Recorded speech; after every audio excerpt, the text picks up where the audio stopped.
Hey, third graders! So, we've talked about figuring out tricky words part by part. There were some tricky words in here that I could read, but I didn't know what they meant. So, there's another way we can figure out tricky words and what they mean. So, when we find a tricky word that we can read out loud, but we don't know what it means, we're going to look for context clues. What context clues are is all of the stuff we understand around the word can help us figure out what the word means. So I use my Post-it notes to mark some words that maybe I didn't understand, or maybe I predicted you guys might not get. So let's talk about them. The first one I saw was this word outskirts. In the very beginning of the story, it says on the outskirts of town, at the edge of the forest, there was a little old house. The only thing older than the little house was the man who lived in it, Old Man Folkwire. Okay, the outskirts of town. First thing I'm going to do is I'm going to use the picture. So they're talking about this house here. It says the outskirts of town. All right, so using what I know, I'm looking at these houses over here. They're very, very close. It's like past the road. There's nothing going, like the dirt road to it. It's right by the forest. So, at the edge of the forest, yep, right by the forest, there was a little old house. The only thing older than the little house. So, I'm going to say the outskirts of town is like the location, pretty much as far away from the town as you can get. So, like the outskirts of town, I'm going to use my context clues to assume the meaning is right here. It's very, very far outside the town.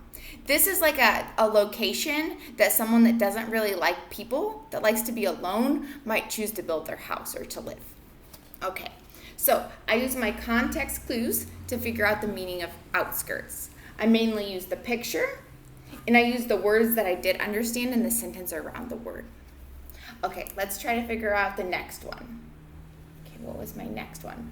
Ooh, this is a good one. All right.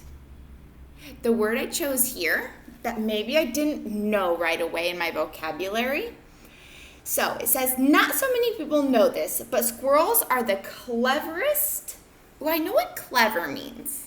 That means like sharp, intelligent. They know a lot of tricks. Are the cleverest of all the woodland creatures. In fact, they're fuzzy little geniuses. Okay, so maybe I don't know what geniuses means. They can make a house out of a tree, a bat out of a bunch of leaves, and a box kite out of twigs, dirt, and squirrel spit. Oh, all right. So they can figure a lot of things out on their own. They're also excellent at math. Okay, so I'm going to use the picture. And I'm also going to use the context clues in the sentence. That they're clever. They can build their house out of basically nothing. They can build a kite, and they can do math. And I'm going to make an inference. That means that I'm going to connect all of these things to figure out with the context clues. Genius means that they're really intelligent, that they're smart, and that they're very quick to figure things out. Okay. My last word. Okay. This one maybe I didn't know right away. He filled up the feeders again, but this time he hung them from a clothesline. I don't know exactly what a clothesline is, or maybe I didn't know. But I'm going to use my context clues to figure out this tricky word. All right. I also see that this word is a compound word. That means it's made of two different words pushed together. It's made of clothes and line.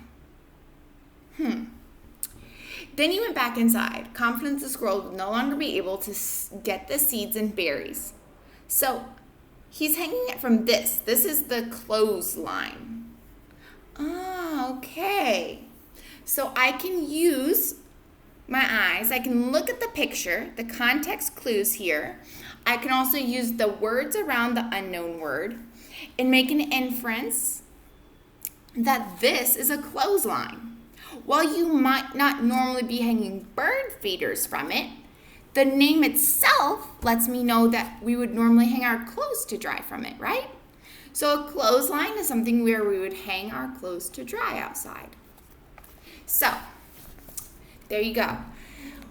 Sometimes when we come upon a word, we might know how to read it out loud, but we might not know the meaning.